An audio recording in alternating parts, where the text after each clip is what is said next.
ተነስተልን ክቡራን ተመልካቾቻችን ሲሳያጌና ከሉዓላዊ ሚዲያ ማክሰኞ መጋቢት 29 2018 ዓመተ ምህረት ጫካ ያለው ኃይል በእርግጠኝነት ይመጣል። አብዛኛው የማይመጡ የተከፈላቸው ቀብድ የበሉ ግን አሉ። እነሱ ላይ ምንም የማያዳግም እርምጃ ከመውሰድ ውጭ ምርጫ ሊኖርና አይችልም ማለት ነው። የትግራይ ጊዜያዊ አስተዳደር ፕሬዝዳንት ሌተናል ጀነራል ታደሰ ወረደ ስልጣን ከተረከቡ በነገው ዕለት መጋቢት 30 2018 አንደኛ ዓመታቸው ያስቆጥራሉ። የአንድ ዓመት ጉዟቸውን በተመለከተ በዛሬው ዕለት በማለዳ በጠቅላይ ሚኒስትር ጽህፈት ቤት ተገኝተው ማብራሪያ መስጠታቸውና በአንድ ዓመት ጉዟቸው ላይ ግምገማ መደረጉን የኢትዮጵያ ጠቅላይ ሚኒስትር ጽህፈት ቤት አስታውቋል። የተለያዩ ኃይሎችን ማገዝ ነው። ከዚህ ውስጥ ደግሞ ፋኖና ህዋትን ማስታረቅ ነው የፈለገች ማለት ነው። መጀመሪያ አካባቢ እኔም በአካል ወደዚያ አካባቢ ሄጄ ነበር። ያላቸው ፍላጎት በባለፈው ገልጫዋለሁ። ይሄን ነገር በመሰረታዊነት የአማራ ፋኖ አሸንፎ መንግስት እንዲሆን አይደለም፣ ለመንግስት ዘላቂ ስጋት እንዲሆን ነው የሚፈልጉት ማለት ነው። ጀነራል ታደሰ የስልጣን ዘመን ነገ መጋቢት 30 2018 ያበቃል። ከዛ ጋር እንግዲህ ተያይዞ ዛሬ ስራቸው የአንድ ዓመት ጉዟቸው ተገምግሟል።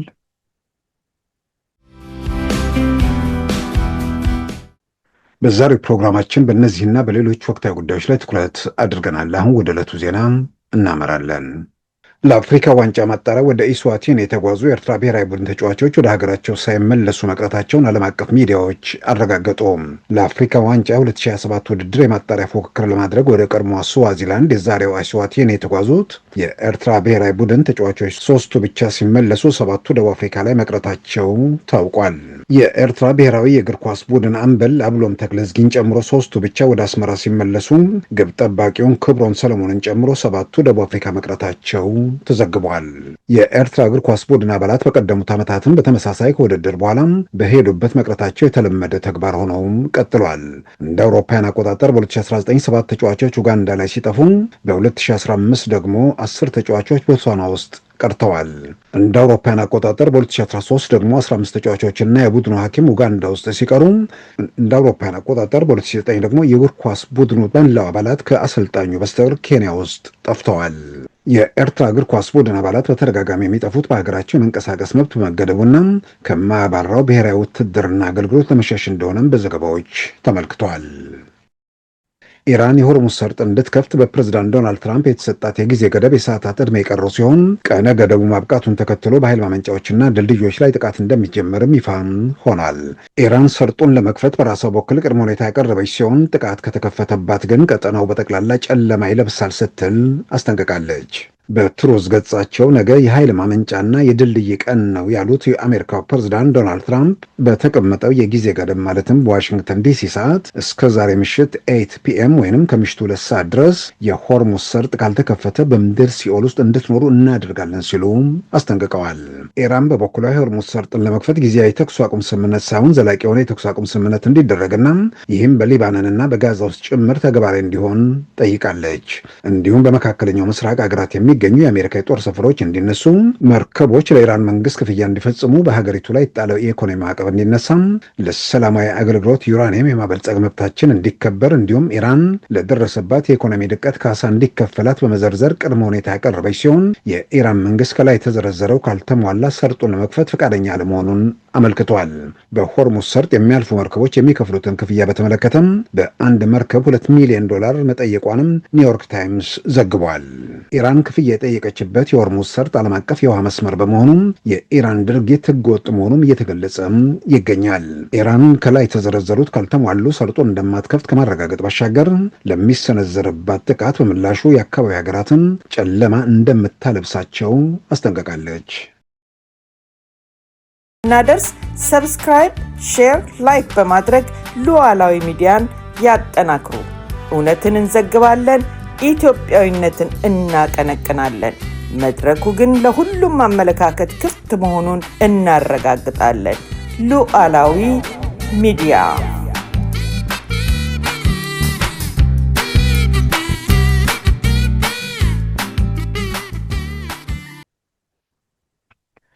ክቡራን ተመልካቾቻችን የትግራይ ጊዜያዊ አስተዳደር ፕሬዝዳንት ሌተናል ጀነራል ታደሰ ወረደ ስልጣን ከተረከቡ በነገው ዕለት መጋቢት 30 2018 አንደኛ ዓመታቸውን ያስቆጥራሉ።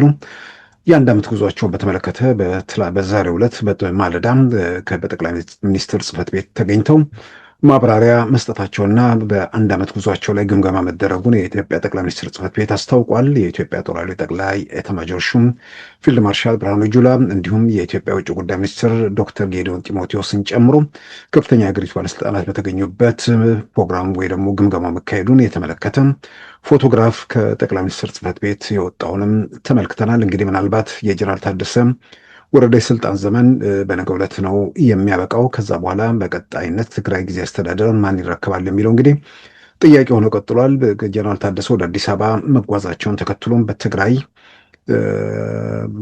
የዶክተር ደብረጽዮን ደጋፊዎች በማህበራዊ ገጾቻቸው ላይ የሚጽፏቸውን መልእክቶች በስፋት እየተሰራጩ ነው። የስልጣን ዘመናቸውን የፌዴራል መንግስት የሚያራዝመው ቢሆን እነ ዶክተር ደብረጽዮን እንደማይቀበሉት እየገለጹ ያሉበት ሁኔታ ነው ያለው። በአፍሪካ ጉዳዩ ላይ በይበልጥም በአፍሪካ ቀንድ ጸጥታ ላይም እያተኮረ ዘገባዎችን የሚያቀርበው አፍሪካን ኢንቴሊጀንስም በዚሁ ዙሪያ ዘገባ አቅርቧል። ጀነራል ታደሰ ወረደም የስልጣን ዘመናቸው ነገ ያበቃል። ያንን ተከትሎ በፌዴራል መንግስትና በትግራይ ባሉ ኃይሎች መካከል ውጥረት መጨመሩን የሚገልጹ መረጃዎች ናቸው እንግዲህ እየወጡ ያሉት። የጀነራል ታደሰ ወረደን በተመለከተ በዛሬው ዕለት ማለዳ እንግዲህ የጠቅላይ ሚኒስትር ጽህፈት ቤት ግምገማ መደረጉን የተመለከተ መረጃ ወጥቷል። እንግዲህ ስልጣን ዘመናቸው ነገ ያበቃል። ያንን ተከትሎ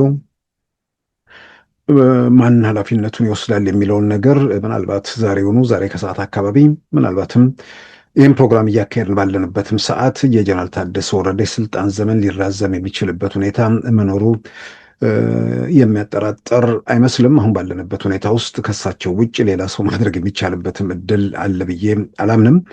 ምናልባት እንግዲህ እርሳቸው በጊዜ አስተዳደር ስልጣናቸው ለተጨማሪ 6 ወራት እንደዚህ ሊራዘምላቸው ይችላል ተብሎ ይጠበቃል። ያንን ተከትሎ በትግራይ ሲጓዙ ወይ ደግሞ እዛ ከደረሱ በኋላ ምን ይጠብቃቸዋል?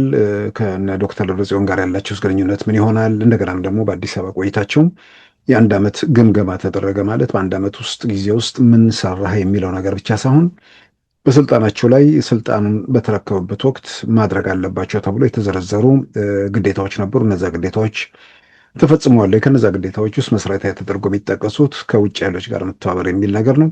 ከውጭ ኃይል ጋር መተባበር የሚለው ከሚገልጸው በላይ ከፍተኛ ትብብር እየተደረገ ነው። የኤርትራ ኃይሎች ወደ ትግራይ ኢትዮጵያ ግዛት ማለት ነው እየገቡ የጦር ጀነራሎች እንዲሁም ታጣቂዎች እየገቡ መሆናቸው በተለያየ መንገድ ሲገለጽ ቆይቷል። የህወሓት ታጣቂ አዛዦችም እነ ጀነራል ፍስሐ ኪዳኑ ወደ አስመራ መጓዛቸውን ወደ ሱዳንም መሻገራቸውን የተመለከቱ መረጃዎች አስቀድሞ ሲወጡ ነበር። ይህንን ለመከላከል ወይ ደግሞ ያንን ነገር ለማቆም ኃላፊነት የተሰጣቸውን ተግባር ተወጥተዋል የሚለው እንግዲህ መሰረታዊ ነገር ነው። ያንን በተመለከተ ምን ያስረዳሉ? እንግዲህ ውስጥ ሁሉም ነገር የተነጋገሩባቸው ነገሮች ይፋ ላይሆኑ ይችላሉ። በሌላም በኩል ደግሞ ጀነራሉ መቶ በቲፒኤልኤፍ ኃይሎች ቁጥጥር ስር ያሉበትም ሁኔታ ስለሆነ አንዳንድ ጉዳዮች ላይ መቶ ተባባሪ ናቸው ወይንስ በተጽዕኖ ስር ስለሆኑ ነው በዚህ መንገድ ላይ እየቀጠሉ ያሉት የሚለው ምናልባት እሱ ጭምር ይገመገማል ተብሎ ይጠበቃል። ምናልባትም ከዚህ ቀደም በወጡ መረጃዎችም መከታተል ወይ ደግሞ መረዳት እንደተቻለው ጀነራል ታደሰ ወረደ ከኤርትራ ጋር የሚደረጉ ትብብር ላይ የተወሰነ ሪዘርቬሽን ወይ ደግሞ ቁጥብነት ይታይባቸዋል። በዚህም የተነሳም አክሱም አካባቢ በተከበረ አንድ ክብረ በዓል ላይ ከታጣቂ አዛዦቹ ጋር እንዲሁም ከነ ዶክተር ደብረጽዮን ጋር ባለስማማት መውጣታቸውን ወይ ደግሞ ወደ መቀሌ መመለሳቸውን የተመለከቱ መረጃዎች አስቀድመው ወጥተው ነበር። ስለዚህ ከኤርትራ ኃይሎች ጋር ያለው ትብብር ላይ የተወሰነ ልዩነት አላቸው የሚሉ መረጃዎች ይወጣሉ። በሌላ በኩል ደግሞ በቅርቡ በጠለምት አካባቢ የህወሓት ኃይሎች ጦርነት በከፈቱበት ወቅት በዛ ሂደት ውስጥ ተባባሪ መሆናቸውን የሚገልጹ መረጃዎች አሉ። በሌላ ወገን ደግሞ ተባባሪ አልነበሩም የለሁበትም ብለው እርሳቸውን ለኢትዮጵያ ጠቅላይ ሚኒስትር ዶክተር አብይ አህመድም ሪፖርት ማድረጋቸውን የተመለከቱ መረጃዎች ወጥተው ነበር። ተባባሪ ናቸው አይደሉም? የኢትዮጵያ መንግስትስ በወቅቱ አምኗቸዋል ወይ? ከዛ በኋላ ከጠለምቱ ውጊያ በኋላ ወደ አዲስ አበባ ሳይጓዙ ቆይተው አሁን ለመጀመሪያ ጊዜ ስልጣን ዘመናቸው ሊያከትም ሲል ነው እንግዲህ የተጓዙት። እንግዲህ ሪፖርቱን ተከትሎ አሁን ለጊዜው አማራጭ ያለ አይመስለኝም። የኢትዮጵያ መንግስት የትኛውንም ቀጣይ ተግባራትን ለመከወንም ይሁን በዘላቂነት ችግሩን በውይይት ለመፍታትም ይሁን ለጊዜው ያለው ከፊት ለፊት ያለው አማራጭ ትግራይ ውስጥ የኢትዮጵያ መከላከያ ሰራዊት ወይ ደግሞ የኢትዮጵያ ጸጥታ ተቋማት ወደዛ ስላልገቡ አሁን ባለው ሁኔታ ውስጥ ሌላ ኃይል ለመሾም የቲፒኤልኤፍ ኃይሎች ሊቀበሉ ስለማይችሉ ያሉትን ማስቀጠል፣ ያሉትን አናስገባም ወይ ደግሞ የሆነ ነገር ተጽዕኖ እናደርጋለን ቢሉ የኢትዮጵያ መንግስት ከዛ በኋላ ለሚወስዳቸው የትኛውም እርምጃዎች እስካሁንም ባለው በዓለም አቀፉ ማህበረሰብ በኩል የኢትዮጵያ መንግስት ላይ ጥያቄ የሚያስነሱ ነገሮች የሉም። ይሄ የሆነ ቦታ ላይ ቆሞ ግራ ቀኝ ማየት የተሳነው በዘረኝነት የደነዘዘ ማንም አካል ካልሆነ በስተቀር የኢትዮጵያ መንግስት የፕሪቶሪያውን የሰላም ስምምነት 1 2 3 ብሎ በዝርዝር ፈጽመዋል። የፕሪቶሪያ የሰላም ስምምነት እንዳይፈጸም እንቅፋት የሆነው በዶክተር ደብረጽዮን የሚመራው ቡድን ተፈናቃዮችን ማገቱ እንዲሁም በስምምነቱ ላይ የሌለ የትግራይ ሉዓላዊ ግዛት የሚል ነገር ላይ ሙጭጭ ማለቱ የፈጠራቸው ነገሮች ናቸው። ከዛ ውጭ በፌዴራል መንግስት በኩል ይሄ አልተፈጸመም የሚል ነገር የለም። ስለዚህ የኢትዮጵያ መንግስት በየትኛው መንገድ ትግራይ ውስጥ ሰላምን ለማረጋገጥ የሚሄድበትን የትኛውንም አማራጭ ዓለም አቀፉ ማህበረሰብ በተለይ የሽምግልና ሂደት የመሩትና የታዛቢነት ሚና የተጫወቱት የአውሮፓ ህብረት፣ የአሜሪካ መንግስት፣ የተባበሩት መንግስታት ድርጅት እንዲሁም ደግሞ ዋና ሸምጋዮቹ የአፍሪካ ህብረት ከዚሁ ጋር በተያያዘ የኢትዮጵያ መንግስት ላይ ጥያቄ ሊያነሱ የሚችሉበት ምንም አይነት መንገድ አለ ተብሎ አይታምንም። ስለዚህ የኢትዮጵያ መንግስት እና አቶ ጀነራል ታደሰ ወረደን ሾሞ ያንን ለማሰናከል ወይ ደግሞ ለማቆም የሚደረጉ ጥረቶች ካሉ የትኛውንም እርምጃ ለመውሰድ የተመቻቸ መንገድ ይሆናል ተብሎ ይታመናል። ምናልባትም የቲፒኤልኤፍ ኃይሎች አሁን ባለንበት ሁኔታ ውስጥ ወደ ግጭት ወደ ውዝግብ ውስጥ መግባት ራሳቸው ዝግጁ ናቸው ወይ? እሱ እንግዲህ በሂደት የሚታይ ነገር ነው። ነገር ግን ዛሬ በጠቅላይ ሚኒስትር ጽህፈት ቤት ጀነራል ታደሰም ማብራሪያ መስጠታቸው የኢትዮጵያ መንግስት ከእርሳቸው ጋር ለመነጋገር መወሰኑ በቀጣይ ቢያንስ ለ6 ወራት ስልጣን ዘመናቸውን ለማራዘም ፍላጎት ወይ ደግሞ ፈቃደኝነት ያለ ይመስላል። እንዳልኩት ይህንን ፕሮግራም ከመለቀቁ በፊት ምናልባት መሾማቸውን ልንሰማ እንችላለን፣ ወይ ደግሞ ፕሮግራሙ ከተለቀቀም በኋላ ይሾማሉ ተብሎ ይጠበቃል። እንግዲህ ከዛ በኋላ ወደ ትግራይ ከተጓዙ በኋላ ምንድን ነው የሚጠብቃቸው? ከነ ዶክተር ደብረጽዮን ጋር ያለው ሁኔታ ምን ይሆናል? እሱ ራሱም አብሮ የሚታይ ነው። ከዛ ባሻገር እንግዲህ ሹመቱ የዛሬ ዓመት መጋቢት 30 2017 በተሰጣቸው ወቅት የትግራይ ጊዜያዊ አስተዳደር ፕሬዝዳንት የሚለውን ኃላፊነት በትግራይ ክልል ውስጥ ካቢኔ መሾም መሻርን ጨምሮ አጠቃላይ ስልጣን ተጎናጽፈው ወደዛ ሄዱ ሰው ናቸው።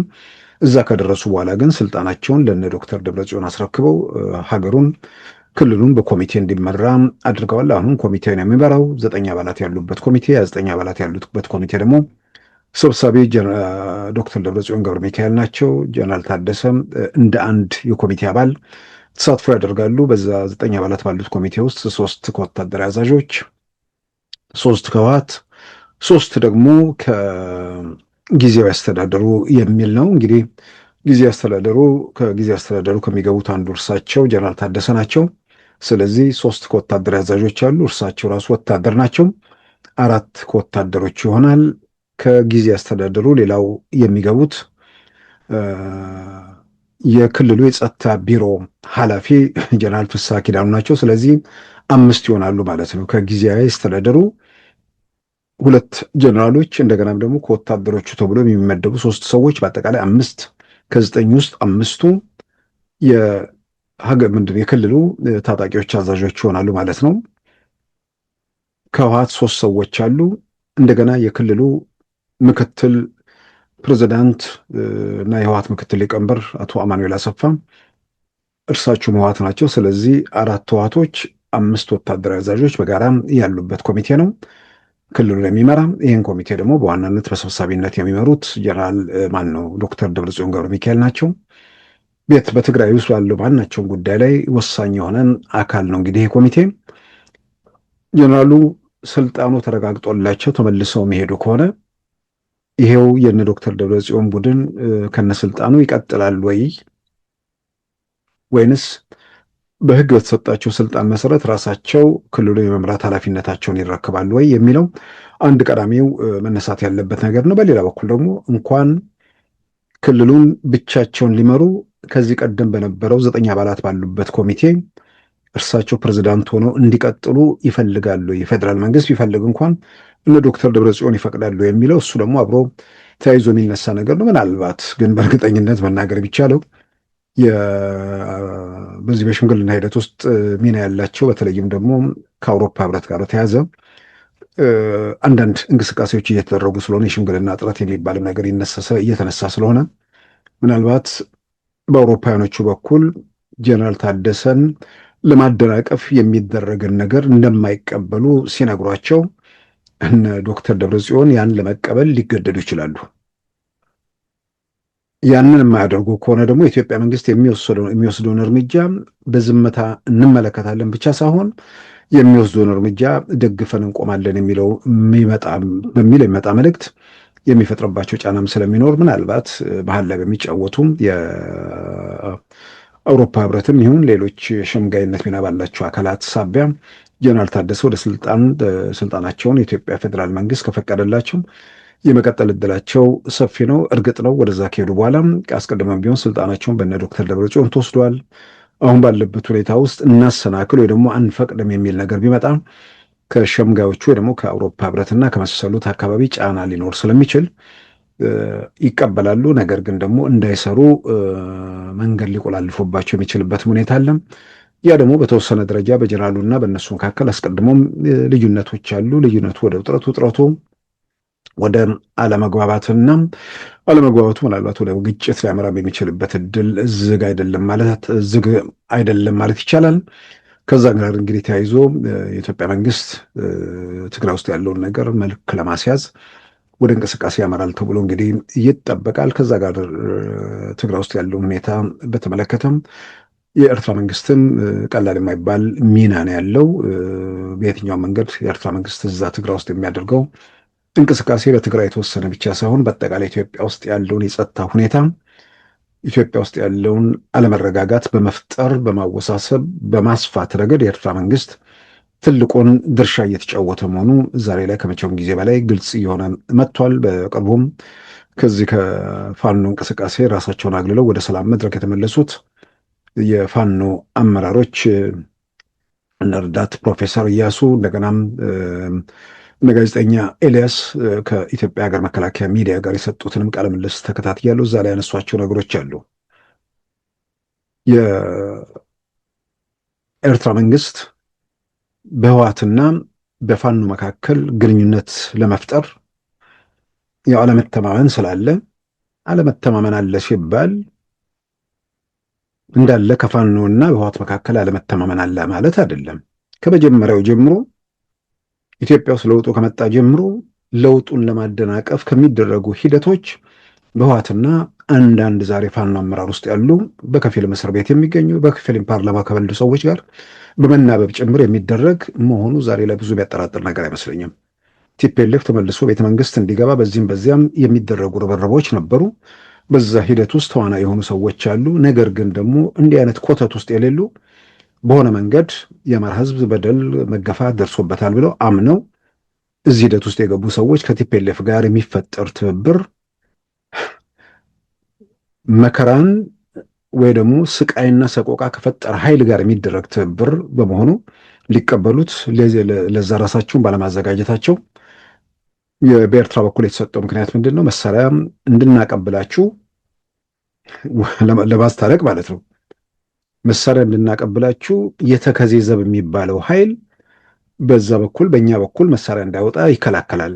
ማለትም ወልቃይት ውስጥ ያሉ በነ ኮሎኔል ደመቀ በኩል የሚመራው ኃይል ማለት ነው። እሱ መሳሪያ ወደ እናንተ እንዳይሄድ ስለሚከላከል መሳሪያ ልንሰጣችሁ የምንችለው በህወሓት በኩል ስለሆነ መተባበር አለባቸው በሚል እንግዲህ ከህወሓት ጋር ያለውን ወዳጅነት ለመመስረት ወይ ደግሞ ከህወሓት ጋር ትብብር እንዲፈጠር ይህንን ጭምር ተጠቅመው ያው ኢትዮጵያ ውስጥ ያለውን የጸጥታ ሁኔታ ለማወክ ኢትዮጵያ ውስጥ ያሉ ችግሮችን እንዲባባሱ አለመረጋጋት ኢትዮጵያ ውስጥ እንዲቀጥል እንግዲህ የኤርትራ መንግስት እዛ ላይ የሚያደርገውን ሚና በተመለከተ ረዳት ፕሮፌሰር እያሱ እንግዲህ የሰጡት መግለጫ አለ።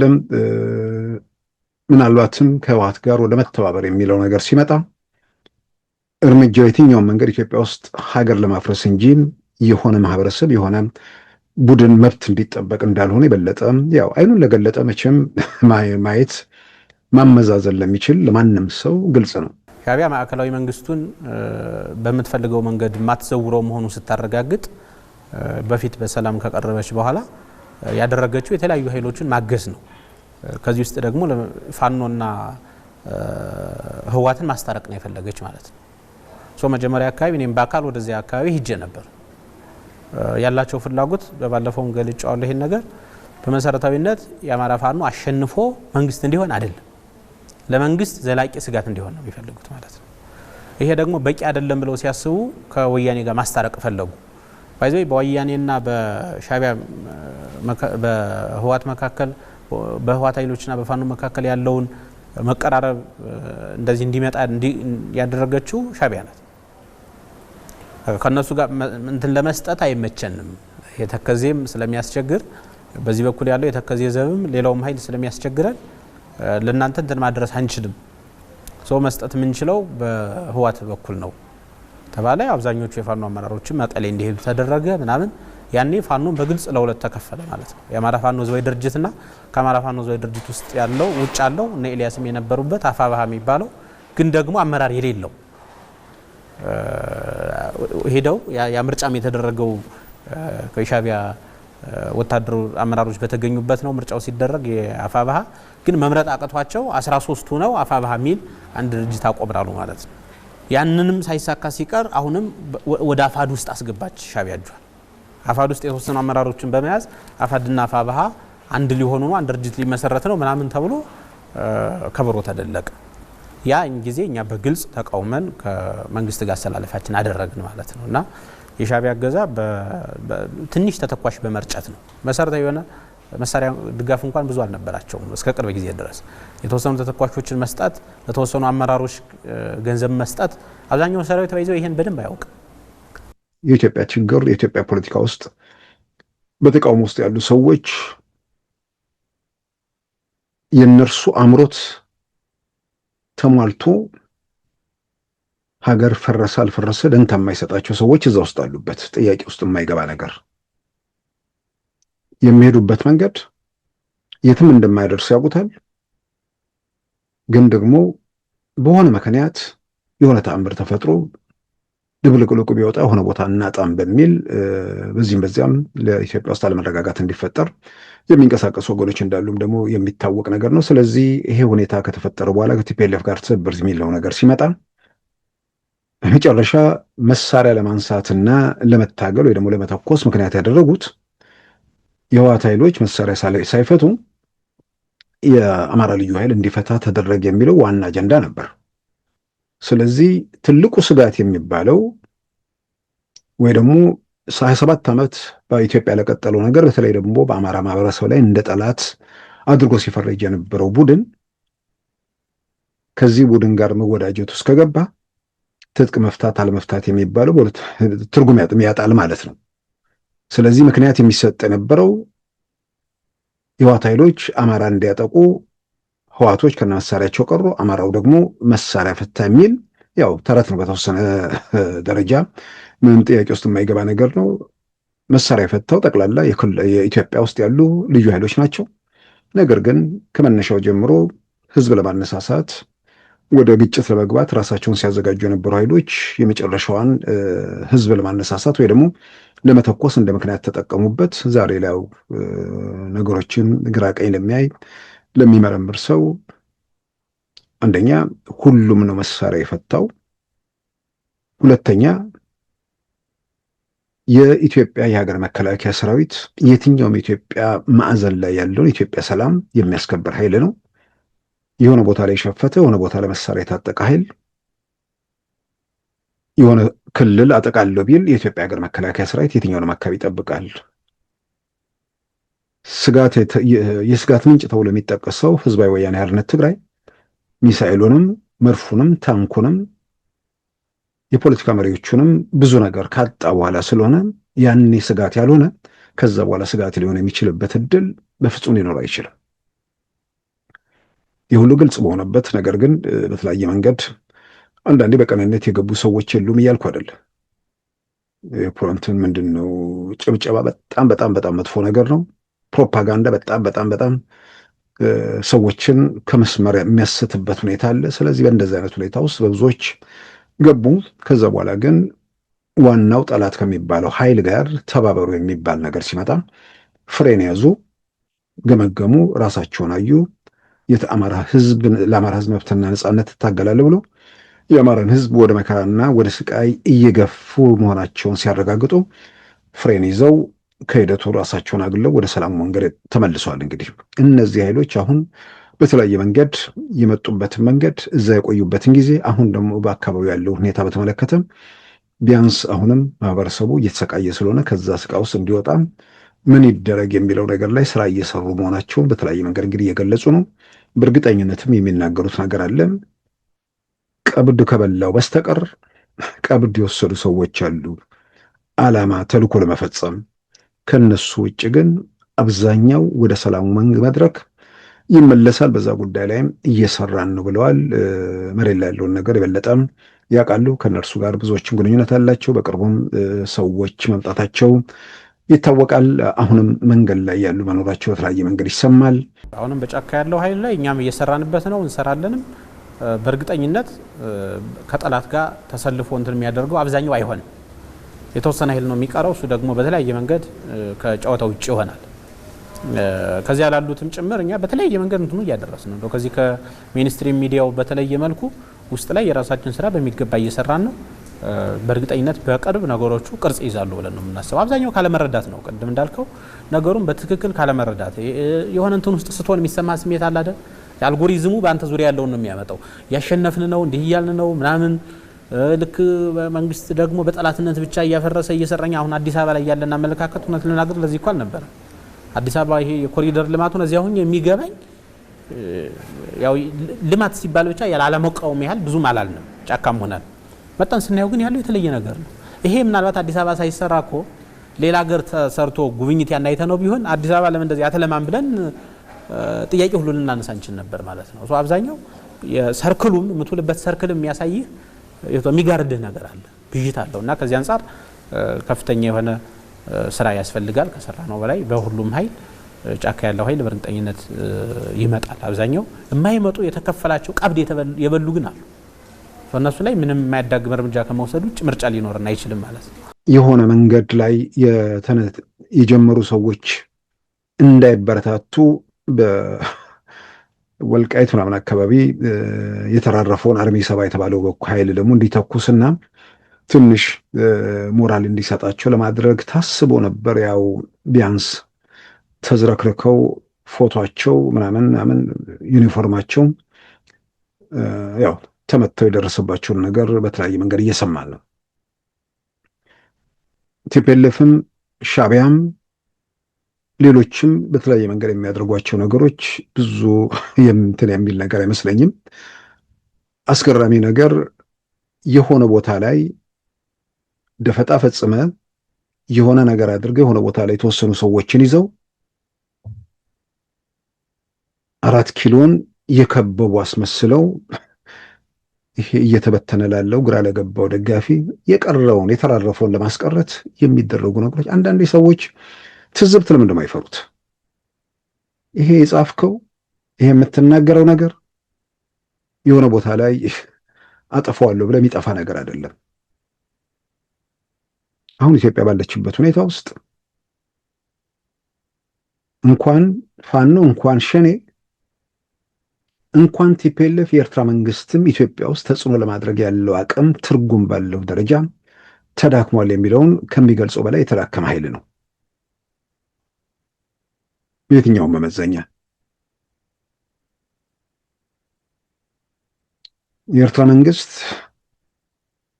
የኢትዮጵያ ውስጥ ያሉ ኃይሎች ጦርነቱን ራቅ አድርገው ከተቻለ የኢትዮጵያን መንግስት እያዳከሙ መጨረሻ ላይ ደክሟል ብሎ ሲን በሚያምንበት ሰዓት ለመተኮስ ሊያስብ ይችላል። እዛ ደረጃ ላይ ሲደርስ ግን የሚተኩሰው አንዳንዶች ቲፒኤልኤፎቹ እንደሚመኙት ወይ ደግሞ ሌሎቹ እንደሚናፍቁት እነርሱን 4 ኪሎ ሊያደርሳቸው ሳይሆን ኢትዮጵያን ለማፍረስ ነው ከዚህ በኋላ የሚሆነው። ደግነቱ ምኞት ሆኖ ብቻ የሚቀርበት ሁኔታ ውስጥ መድረሳችን በጣም የሚያስደስት ነገር ነው። በየትኛው መንገድ የኤርትራ መንግስት ኢትዮጵያ ውስጥ ከዚህ በኋላ ሌላ መንግስት እንዲኖር የሚፈልግ አይደለም። ከምንም በላይ ደግሞ ቲፒኤልኤፍ የሚባለው ቡድን መልሶ በኢትዮጵያ ፖለቲካ ስልጣን ላይ በሆነ መንገድ ቢታይ ለራሴ መልሶ ጠንቅ ነው ብሎ ስለሚያስብ ቲፒኤልኤፍ ምን ያደርሰውም አይደለም። ቲፒኤልኤፍ ቀረጣጥፎ ሜዳ ላይ ይበላዋል ነው በማያጠራጥር መንገድ። ሌሎቹን ህይወት አላቸው ብሎ ስለማያምንም ወደ የስፍርቻው የጎበዝ አለቃ ምናምን ሆኖ እንትን እንዲሉ ሀገሩ እንዲፈርስ ሊያደርግ የሚችልበት ሁኔታ ነው ያለው። ያው እንግዲህ የሁሉ ምኞት ነው። መሬት ላይ ያለውን እውነታ ማንበብ ባለመቻል ወይ ደግሞ እያወቁትም ነገር ግን አይታወቅም እኮ ምናልባት ቀስ በቀስ መንግስት እየተዳከመ ሄዶ ይህን ፍላጎታችንን ህልማችንን እናሳካለን ብሎ ሊያስቡ ይችላሉ። ይሄ ደግሞ እንደማይሆን በዚህም በዚያ የሚወራጨው ኃይል እየተመታ ወደ ተራ ሽፍትነት እየወረደ መገኘቱ በቲፒኤልኤፍም በኩል የመጀመሪያ አንድ ትርጉም ያለው እንቅስቃሴ ከታየ በኋላ ይህ ኃይል ጦርነቱን ማዘግየትም ጦርነቱን ማራቅም እንደማይችል የኤርትራ መንግስት ካረጋገጠ ከኢትዮጵያ መንግስት ጋር ለመነጋገር የኢትዮጵያ መንግስት ጥያቄ እስኪያቀርብ ድጋሚ ጥያቄ እስኪያቀርብ ይጠብቅ አይመስለኝም። ከዚህ ቀደም የነበረውን ልምድ ብዙ ጊዜ ስላነሳ ነው አልደግመውም። ጦርነቱን ማራቅ የኢትዮጵያን መንግስት ከርቀት ማዳከም ደክሟል ብሎ በሚታመንበት ሰዓት በሙሉ ኃይል መጥቶ መጨፍለቅ፣ ይሄ ነበር ብዙ ጊዜ ምኞት። ማራቅም ማዳከምም እንደማይቻል ካረጋገጡ በየጊዜው የሚልኳቸው ኃይሎች እየተቆነጠጡ መሆናቸውን እያዩ ስለሆነ ምናልባት እነዚህን ሰዎች ሁሉ ሜዳ ላይ በትነዋቸው ከኢትዮጵያ መንግስት ጋር እነጋገራሉ ሊሉ የሚችሉበትም እድል ሰፊ ነው። በዚህ ሁኔታ ውስጥ እንግዲህ የሰላም መንገድ መርጠው የህብረተሰብ ጉስቁልናና መከራ ማብቃት አለበት ብለው እየተንቀሳቀሱ ያሉ የፋኖ ታጣቂዎችን በተመለከተም አስቀድሞ የመጡት የፋኖ ኃይሎች በዚህ በኩል የራሳቸውን ስራ እየሰሩ መሆናቸውን በጣም በእርግጠኝነት እየተናገሩ ነው። ከተወሰኑ የቲፒኤልኤፍ ጉዳይ አስፈጻሚ ከሆኑ ቀብድ ከበሉት ውጭ ሌሎቹ ወደ ሰላሙ መድረክ እንደሚመለሱና በዚህ ዙሪያም ስራዎች እየተሰሩ መሆናቸውንም ገልጸዋል። ይሄ ኢትዮጵያ ውስጥ ሰላምን ለማረጋገጥ መረጋጋቱን ዘላቂ ሆኖ እንዲወጣ ለማድረግ በብዙ መልኩ ጠቃሚ ነው ብዬ አምናለሁ።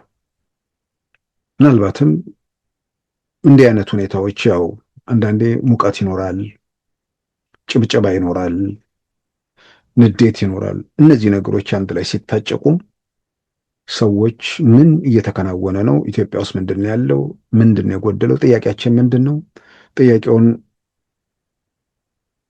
ጥያቄ የሚጠየቀው አካል የጥያቄው ምክንያት ነው ወይ?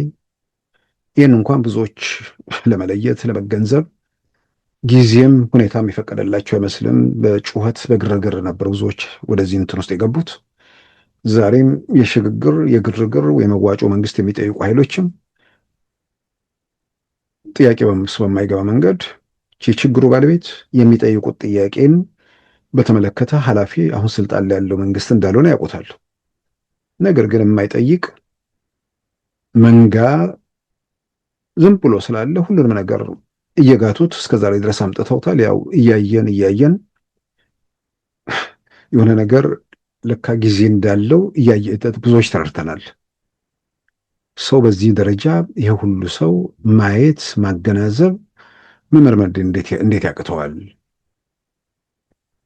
ሀገሩን ትውልዱን መከራና ስቃይ ሰቆቃ ውስጥ ለመጨመር በሚደረግ ሂደት እንዴት ተባባሪ ይሆናል?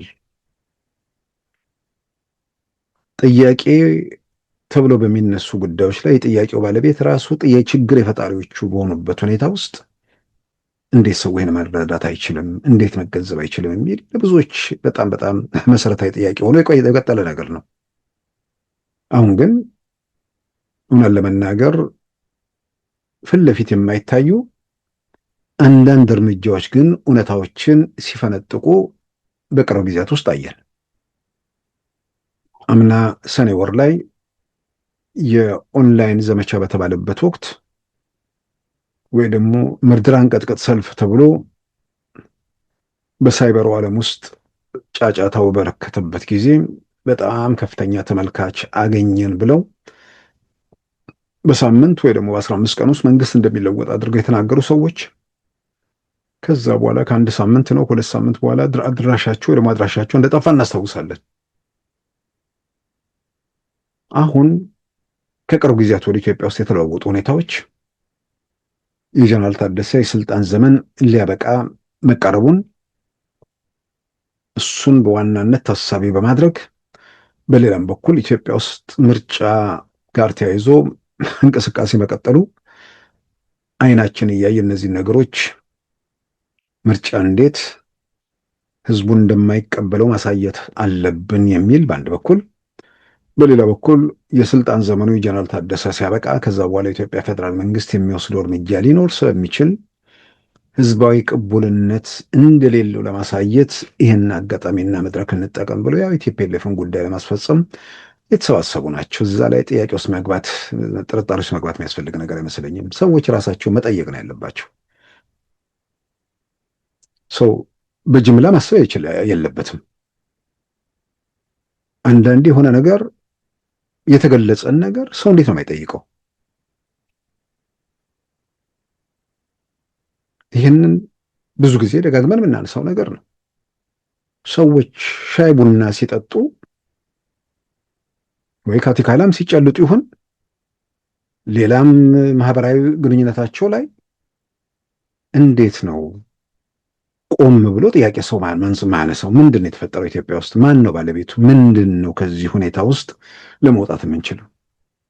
ለትክክለኛው ችግር የችግሩን ባለቤት ባለመፈለግ ዝም ብሎ ኩርፊያ፣ ቁጣ ውስጥ በመዳከር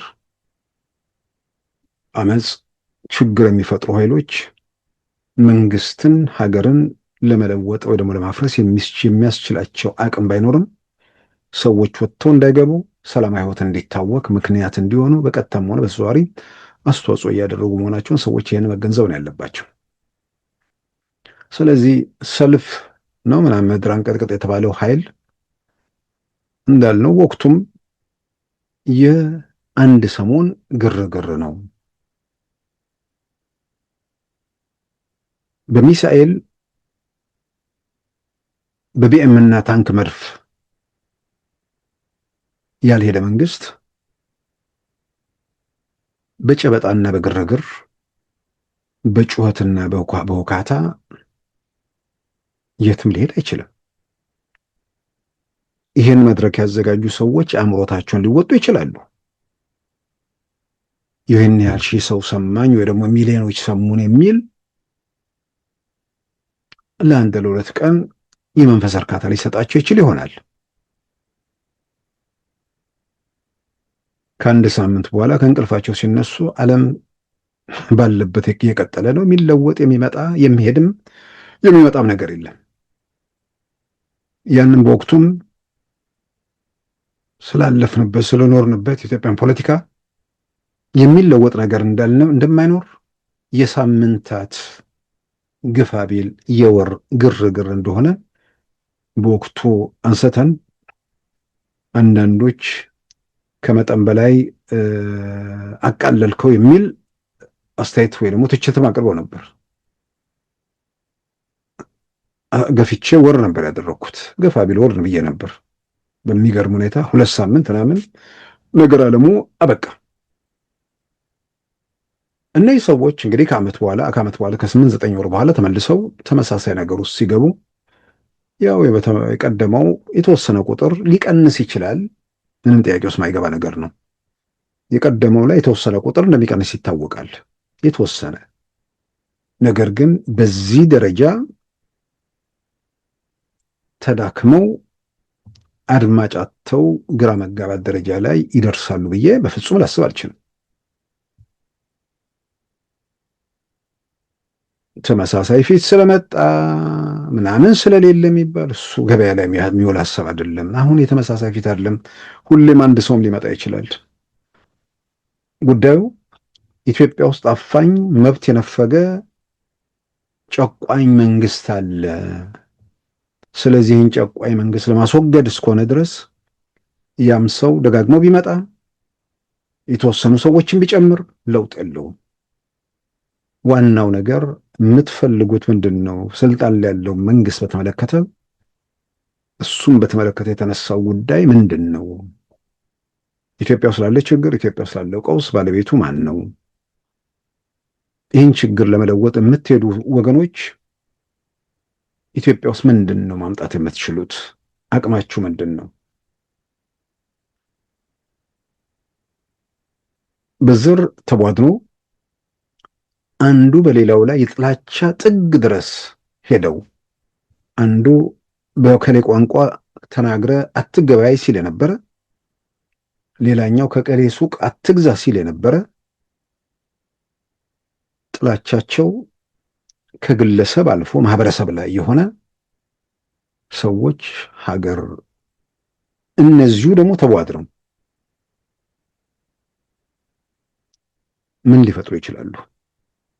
በስምምነት ብቻ ግፋ ቢል ከተስማሙ አይስማሙም።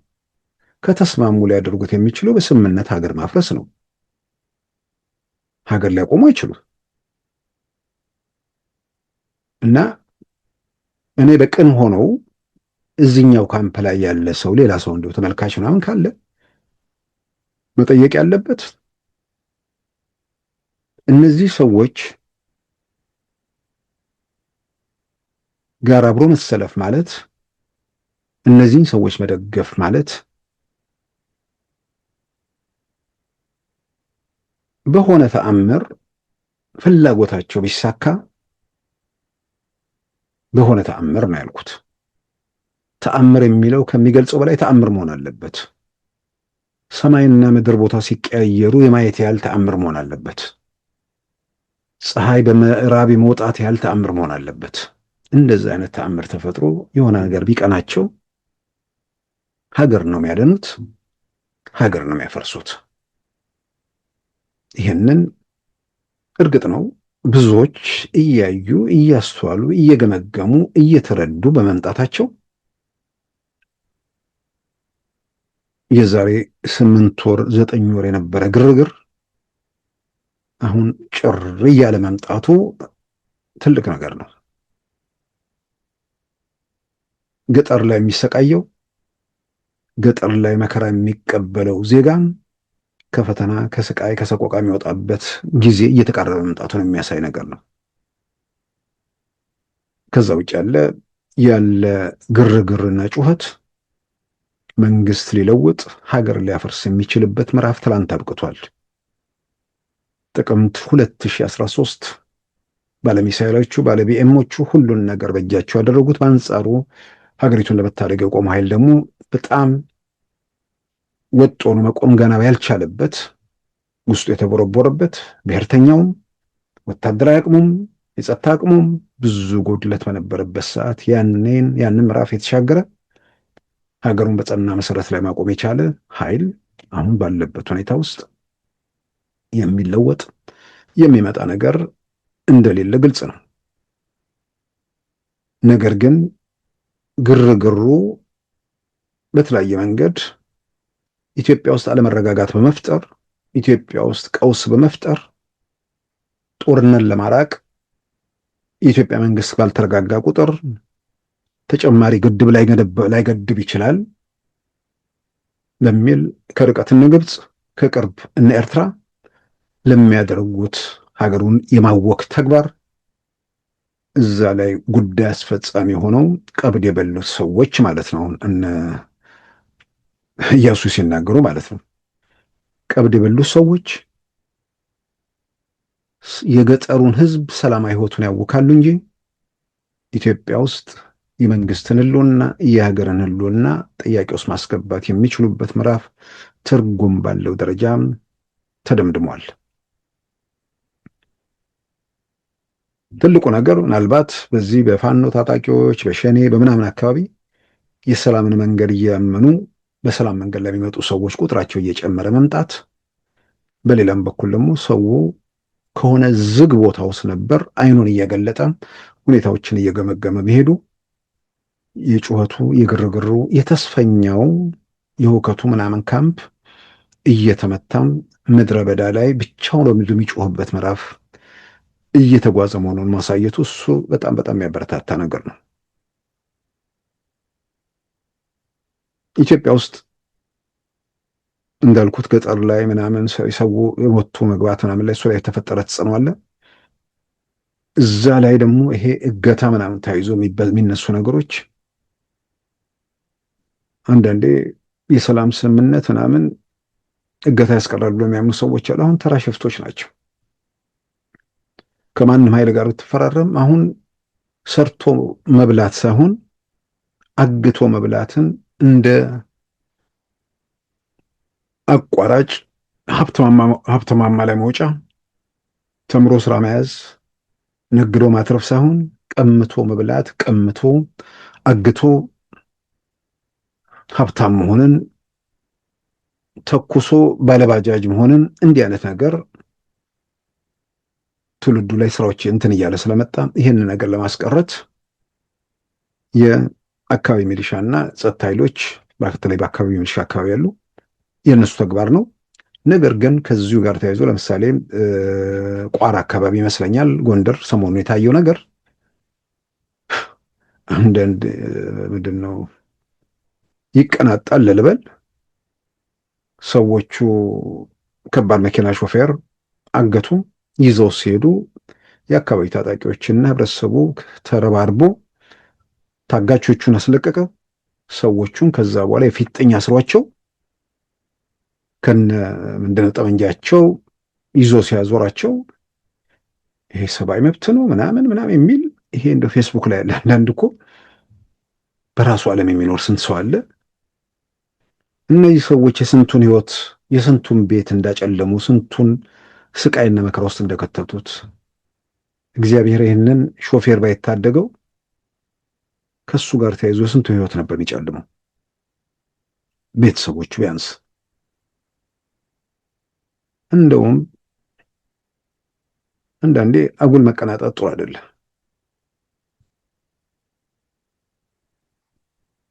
አጋቾቹ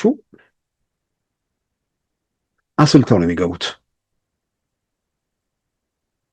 አግተው ከተሳካላቸው የሚያገኙትን በሚሊዮን የሚቆጠር ብር፣ ካልተሳካላቸውና ድንገት ጸጥታ ኃይሎች እጅ ቢወርቁ እስር ቤት ይገባሉ። የእስር ጊዜያቸውን ጨርሰው እንወጣለን ብለው ያስባሉ። ምርጫው ግን በእስርና ገንዘብ በማግኘት መካከል ሳይሆን ምርጫው በሞትና ገንዘብ በማግኘት መካከል ጭምር እንደሆነ ማሳየትም አንዳንድ አስፈላጊ ነው። መክላሽ አስይዞ ጎዳና ላይ ማሳየት አይደለም። የጸጥታ ኃይሎች ወዲያውኑ እርምጃም ቢወስዱባቸው ጥሩ፣ ብዙ ነገሮችን ለማስቀረት ያለው እድል ሰፊ ነው። ስቃይ የሆነ መከራን ለማቆም ለዛ በሚመጠን መንገድ መንቀሳቀስ በጣም አስፈላጊ ነው። እንዲህ አይነት አጋጣሚዎችን ሌሎች ንጹሐንን ለማጥቂያ እንዳይጠቀሙበት የሚል ስጋት ይፈጥራል እንጂ ይሄ እጅ ከፍንጅ ከተያዘ በኋላ ነገን ተመሳሳይ ነገር እንዳይኖር እነዚህ ሰዎች እስር ቤት ይገባሉ። ነገን በተመሳሳይ የሚያግተው ሰውዬ ብያዝ እስር ቤት ነው የምገባው። በነገራችን ላይ ሌቦች፣ ወንጀለኞች ምናምን ከህግ ባለሙያ ትንሽ ነው ዝቅ የሚሉት ስለ ህግ ሰብ በማወቅ ወንጀል ሲፈጽሙ ወንጀሉ ስንት ዓመት እንደሚያሳስራቸውም ያውቃሉ። ወንጀሉ ሞት እንደሚያስፈርድባቸው ፍርድ ቤት ደጃፍ እንደማያደርሳቸው ሲያውቁ በእሳት መጫወቱን ለማቆም ያላቸው እድል ሰፊ ነውና እንደዚህ ያለ ነገርና መሳሪያ ይዞ ፎቶ መነሳት ምናምን እንዲህ አይነት አጉል መቀናጣት፣ የሌላውን ህመም፣ የሌላውን ስቃይ፣ የሰውን እንባ ችላ ብሎ አጉል እንትን ማለት ብዙ ተገቢ ነው ብዬ አላምንም። ጤነኛ የሆነ ሰው የህብረተሰብ ስቃይ፣ የሰው ሰቆቃም እንዴት ያብቃ? እዛ ላይ ነው ስራ መስራት የሚያስፈልገው እና በዋናነት አጀንዳዬ ጀነራል ታደሰ የስልጣን ዘመን ነገ መጋቢት 30 2018 ያበቃል። ከዛ ጋር እንግዲህ ተያይዞ ዛሬ ስራቸው የአንድ ዓመት ጉዟቸው ተገምግሟል። በአንድ ዓመት ጊዜ ውስጥ ምንም ጥያቄ ውስጥ የሚገባ ነገር አዲስ አበባ ላይ የተሰጣቸውን ስልጣን መቀሌ ላይ ያስወሰዱ ሰው ናቸው። ግን አቶ ጌታቸው ተነስተው ጀነራል ታደሰ ወረደ ሲሾሙ በወቅቱ የኢትዮጵያ መንግስት ግምት ውስጥ ያስገባቸው ነገሮች ነበሩ። ዝም ብዬ ከርቀት ሆነን ስናየው ቦታውን ዶክተር ደብረጽዮን ኃላፊ ለመሆን ብዙ ደጅ ጠኑ፣ እንደማይቻል ተነገራቸው። ጌታቸውን ከምናይ ታደሰን አድርግልን የሚል ተማጽኖ አስገቡ። በወቅቱ ጀነራሉ ምክትል ፕሬዚዳንት ነበሩ የክልሉ። ስለዚህ ጠቅላይ ሚኒስትር አብይ እንግዲህ እነ ዶክተር ደብረጽዮንም እንደተመኙት ባያገኙም የሚጠሏቸው ሰዎች ስልጣን ስለለቀቁ የሚቀርቧቸው ሰዎች ደግሞ ኃላፊነት መውሰዳቸውን እንደ እድል ሳይሰጧቸው ነው መስሎ ይታየኛል። ግን እነ ዶክተር ደብረጽዮን ያው ጀነራል ታደሰ ተሹሞ ሲሄዱ ትልቅ አቀባበል ነበር ያደረጉት። በነገራችን ላይ ዶክተር ደብረጽዮን እንዲህ አይነት ቲያትር በጣም ይችሉበታል። አቶ ጌታቸው የተሾሙ ጊዜም ተመሳሳይ አቀባበል አድርገው ነበር። ከዛ በኋላ ስራ እንዳይሰሩ ማወኩ ውስጥ ቀጠሉ እንጂ አሁንም ጀነራሉ ተሾሞ ሲሄዱ የሆነ ምሽት ነው ምናምን በደንብ አድርገው ድግስ ደግሰው ተቀብለዋቸው ነበር። ከዛ በኋላ ኮሚቴ አዋቅረው ስልጣናቸውን ወሰዱባቸው እንጂ ምናልባት እንግዲህ ጀነራሉ እሳቸውን ለማንሳት ከዶክተር ደብረጽዮን ያደረጉትን ጥረት ተከትሎ እኔ ጌታቸው ረዳ አይደለሁም ብለው ትንሽ አስፈራርተዋቸዋል። አቶ ጌታቸው ከሲቪል ሄዱ ናቸው። እነርሱ ደግሞ እዛው ከደደቢት ጀምሮ የቀጠሉ ሰዎች ስለሆኑ በዚህ በትግሉ በምናምን ስላለፉ የራሳቸውንም ደጋፊ ምናምን በየቦታው ደግሞ ስላደራጁም የነ እንትና ቡድን የነ ዶክተር ደብረጽዮን ቡድን ቁጥሩ ቢጨምር እንኳን ጀነራሉን ቀላል የማይባል ደጋፊ ያላቸው ተብሎ ይታመናል። ስለዚህ ነገሮች ከቁጥጥር ውጭ እንዳይወጡ የተወሰነ ባላንስ እየሰሩ ሊጠባበቁ የሚችሉበት ሁኔታ ይኖራል አይኖርም፣ እሱ እንግዲህ በሂደት የሚታይ ነገር ነው። ነገር ግን አሁን ከምናየው ከምንረዳው ጀነራሉ ለተጨማሪ ወራት ስልጣናቸውን ቢያንስ 6 ወር ይቀጥላሉ ተብሎ ይጠበቃል። በዛ 6 ወራት ጊዜ ውስጥ ትግራይ ውስጥ ምርጫ የሚካሄድበት እድል ይኖራል ተብሎ ይታመናል።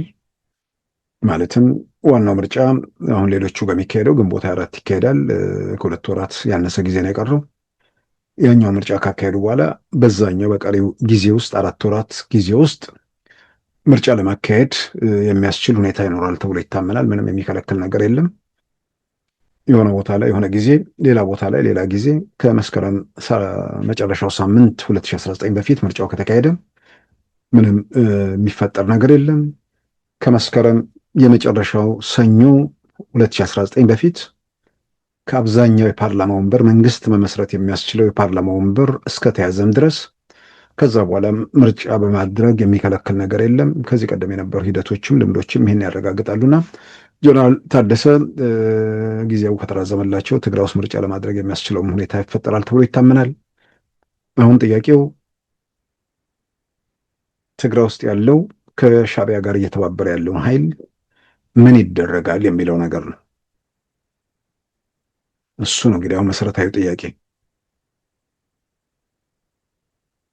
ከጀነራሉ ጋር ተባብሮ ትግራይ ውስጥ በሚካሄደው ምርጫ ራሱን ለዛ ያዘጋጃል ወይንስ እንደዚህ ሁከትና ግርግር እየፈጠረ በቀውስና በምናምን ውስጥ ማለፍ ይፈልጋል የሚለው እንግዲህ በቀጣይ የሚታይ ነገር ነው። ምናልባት የኢትዮጵያ መንግስት በጣም በእርግጠኝነት 2019 መስከረም ላይ የሚመሰረተው መንግስት የሆነ የኢትዮጵያን ክልል ለሆነ የጦር አበጋዞች ለሽፍቶች ትቶ መንግስት ይመሰረታል ብዬ አልጠብቅም። አንድ ቦታ ላይ ቋጨዋል። በጣም በእርግጠኝነት ያንን አድርገው 2019 አዲሱ መንግስት ይመሰረታል ብዬ አምናለሁ። ያንን ለማድረግ ወደ ግጭት ወደ ውዝግብ ሳይኬድ በንግግር በውይይት ሁሉን ነገር መቋጫ ካገኘ የሚደገፍ ነው። ግን እንደ ቲፒኤልኤፍ አይነት ሰዎች እስካሁን ድረስ ያልገባው ኃይል እስካሁን ድረስ አይኑን ያልገለጠ አይኑን መግለጥ ስል ኢትዮጵያ ውስጥ ያለው ማለት የችግር ባለቤት የችግር ምናምን የሚባል ነገር አይደለም እያነሱ ያለሁት። አይኑን ያልገለጠ ስል ኢትዮጵያ ውስጥ ያለውን የኢትዮጵያን ተጨባጭ ሁኔታ ማለትም ኢትዮጵያ ውስጥ ያለውን ወታደራዊ አቅምና ቁመና አካባቢውን ጭምር አይቶ የኤርትራን ሁኔታ ገምግሞ የሚያደርጉት እንቅስቃሴ ከእሳት ጋር መጫወት አይነት ነገር መሆኑን አይተው አላስፈላጊ ነገር ውስጥ ከመግባት የወንድ በር መውጫ ተሰጥቷቸዋልና ያንን መንገድ ይከተላሉ አይከተሉም እንግዲህ በቀጣይ የሚታይ ነገር ነው። ክቡራን ተመልካቾቻችን የዛሬ ማክሰኞ መጋቢት 29 2018 ፕሮግራማችን በዚሁ ተጠናቋል። ጤና ይስጥልን።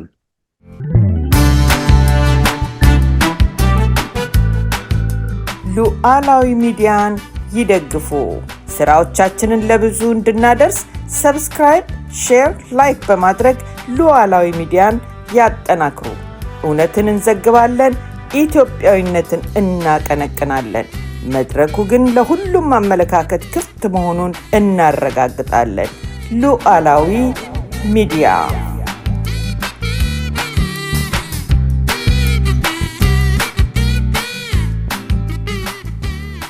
የዛሬ ማክሰኞ መጋቢት 29 2018 ፕሮግራማችን በዚሁ ተጠናቋል። ጤና ይስጥልን።